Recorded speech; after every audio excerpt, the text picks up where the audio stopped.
Good afternoon, everyone. Let me start by saying nobody on the Republican side in the Senate has been more enthusiastically supporting the idea of a comprehensive supplemental that deals with Ukraine, Israel, and Taiwan. We want that to pass. But while we're talking about borders, my advice to the majority leader last week was, if you don't believe how serious we are about this, then file cloture. And so I'm advocating, and I hope all of our members vote no on the motion to proceed to the shell, to make the point, hopefully for the final time, that we insist on meaningful changes to the border. James Lankford, I designated to be the lead on this, but we've had a number of members who have been involved in it over the years without much success.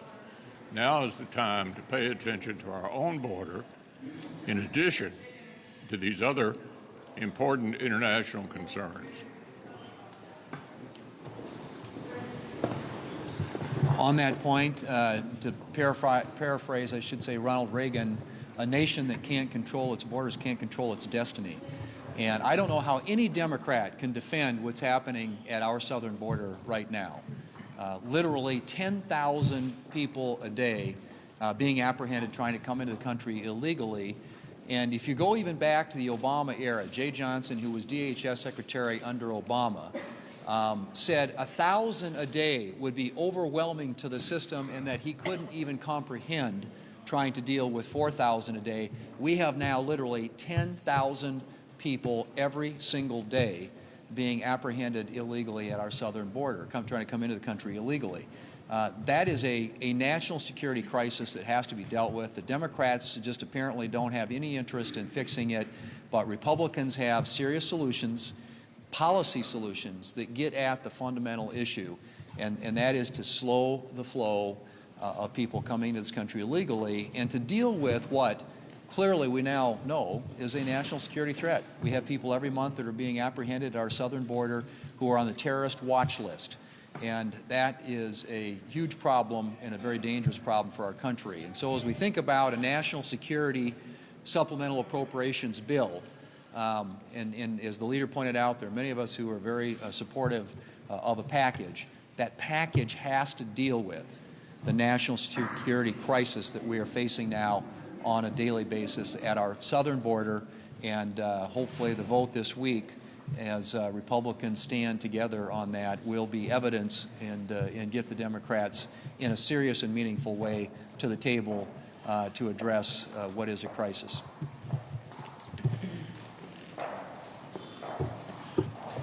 The message from Republicans to the President of the United States is this: there will not be a national security bill unless and until there are serious and significant changes in security at our southern border.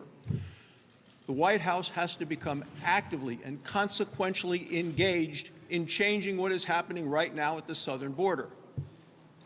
Republicans and Democrats have totally different views on what's needed at the southern border. Republicans will tell you we need to stop the flood of illegal immigrants coming into this country and send them back. Democrats want to wave them through in record numbers. 10,000 yesterday. Some days 8,000, 9,000, 10,000, day after day from all around the world. Our southern border is now the most dangerous border in the world. Criminals, drug dealers, terror suspects. It has become a magnet for those people to our southern border. And what do Democrats want to do? Money to sanctuary cities, government benefits to illegal immigrants. That's not going to solve the problem. That's going to make it worse. It's going to incentivize more people to come here illegally. We know what we need. We need more Border Patrol agents on the southern border who have the power to actually enforce the law. We need to keep illegal immigrants out and keep our communities safe.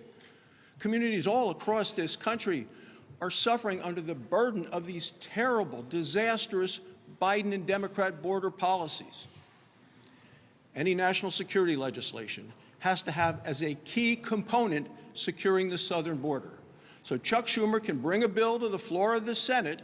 If it doesn't include what we need on border security, it will fail. Republicans will vote against it.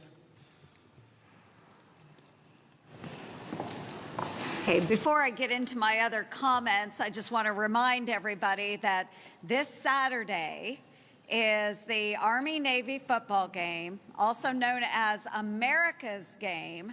And one of my favorite posts, and I'll repeat it because I think it's worth repeating, is that every one of those young men that will be playing out on that field in Gillette Stadium, those midshipmen and those cadets, every last one of them, they are willing to die for every last one of us that will be watching the game on Saturday. So let's not forget them as they play America's Game.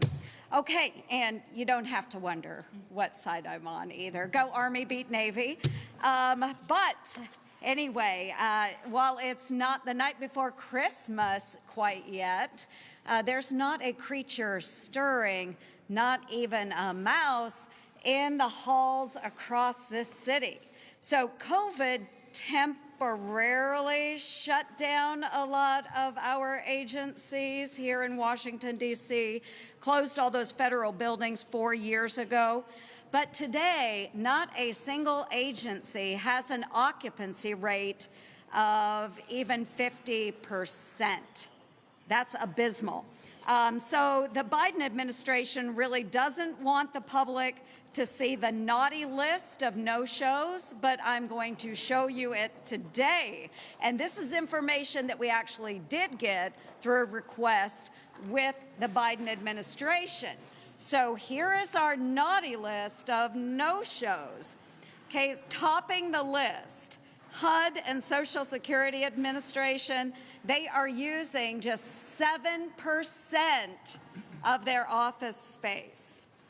Buying and renting, of course, is a whole lot more expensive.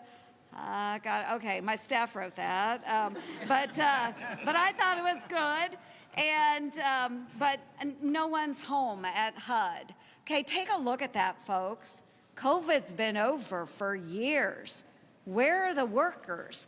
And if we're not going to fill up, we're not going to go actually work within these agencies, then maybe we need to get rid of this space, because it does cost a lot to rent these buildings in Washington, D.C. or own them. So if we're not going to bring workers back, folks, let's get rid of this space. It's costing our taxpayers a lot of money. So again, proposal, if we're not going to use it, let's lose it. Okay, naughty list. Thank you. Well, good afternoon, everybody. So I bring my poster so Joni has a scroll. I mean, she's killing me. But my poster is a quote from none other than our climate czar, John Kennedy, who's over in Dubai. John Kerry, excuse me. Well, John Kerry. That scroll really got me. John Kerry says no coal plants shall be permitted anywhere in the world. He's in Dubai telling everybody that he himself and this administration will shut down and no longer permit, which there's no coal-fired power plants being built anyway, but won't be permitted, but they will be shut down by 2030. There's no plan to replace. These are empty promises that he's taking to the world community in the name of being the climate czar for our great country. And even nuclear, which could replace some baseload desires across this country, power needs, can't get permitted, isn't being moved, and there's no new nuclear plants online at this point. So if you say to yourself, who does this really affect? It affects a heck of a lot of our states. So my state of West Virginia, no surprise here, 90% of our electric generation, power generation, is from coal. Missouri, 74%. Kentucky, 73%. Wyoming, 73%. Utah, 61%. Indiana, 57%. Nebraska, 49%. Montana, 43%. Colorado, 41%. Basically what the administration is saying, that in 6 years, over half of the energy production that you have in your state for power generation will be stopped under this administration's policies and Clean Power Plan 2.0. This is unrealistic, it's unachievable, and it makes absolutely no sense at all. Much like their EV car mandate. Nobody here is against electric vehicles, none of us. But you know what? We put $7.5 billion into the IIJA to make sure that we had electric charging stations to meet the mandate of the new EVs. In 2 years, how much of that money's been spent? Zero. How many electric chargers have been put all across our country? None. These are empty promises, unachievable goals. So I would say to you that while they hope, and John Kerry is hoping that this occurs and is trying to lead the world into believing it will occur, hope is not a strategy, Mr. Kerry. So to help frame this current debate on the supplemental bill, I think my colleagues on the other side of the aisle have a misunderstanding. This is not about reaching a bipartisan compromise on immigration reform. There have been debates about that in the past. There'll be debates about that in the future. That's not what this debate's about. This is fundamentally a national security issue. This is about changes that need to be made to protect the homeland, to protect our southern border. And I hear it all the time when I'm back home in Montana, including this past weekend. We need to secure our southern border now. Everybody knows, and the stats show it, this border is a crisis of President Biden's own making. It is certainly his actions that have created this mess on the southern border. The question now is, will Senate Democrats going to get serious about solving the problem that President Biden has created? The record-breaking numbers continue every day, every week. You've heard them. What concerns me are the number of apprehensions made of those on the FBI's terror watch list from countries designated as state sponsors of terror. And just when we thought we'd heard the worst of it, here's one more story to build on why we need to solve the problem on the southern border. We just learned that the VA healthcare resources, the VA, are being used to facilitate health care to illegal migrants. Veterans have a hard enough time getting the care that they need, and now they have to compete with illegal immigrants? This will not fix the border crisis. Biden's border crisis puts illegal immigrants first. It puts our veterans last. You know, in Montana, we have the second highest per capita veteran population in the United States. This is a disservice to all those who have sacrificed and served our country. We, as Republicans, want to solve this problem. Joe Biden and Senate Democrats need to step up, get serious, and pass border security measures. The time is now. We need policy changes. It's about tightening asylum standards and reining in DHS's parole powers. Leader McConnell. Leader McConnell. I doubt if you missed it, but we're serious about having some significant changes in how we protect our southern border as a part of the overall package. Leader McConnell, Chad. thank you. Good afternoon. Why haven't we seen more from Republicans putting pressure on Democrats to potentially expel Senator Menendez, especially after what happened in the House last week where they expelled one of their members who had just been indicted? Or do you think that Senator Menendez, because he has not been convicted, deserves treatment in a court of law? Well, I'll give you the same answer I did the last time you asked me. I'm glad he's not a Republican. But do you think there should be, has there been a new precedent here? This Why is wouldn't Republicans put pressure? an internal problem with the majority.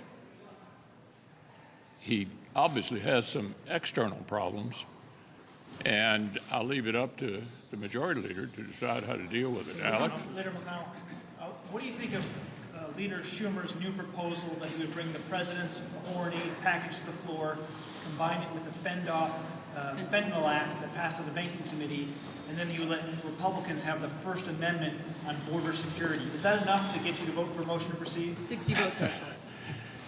They don't want to deal with border security in the context of the supplemental. We do, because we know that will guarantee an outcome, because the other parts of the supplemental, almost all of my members support. I certainly have been an aggressive supporter of it. We want it to actually happen, and this is an opportunity. Honestly, if I were the president, looking at my numbers on this, I'd want to do something about it. It might actually improve his position. Leader McConnell, what's your reaction to Senator Tuberville lifting his holds on military promotions? Are you encouraging him not to go down that road again in the future? Well, we're pleased, obviously, that that situation seems to have been ameliorated by recent announcements by the senator from Alabama. Thank you.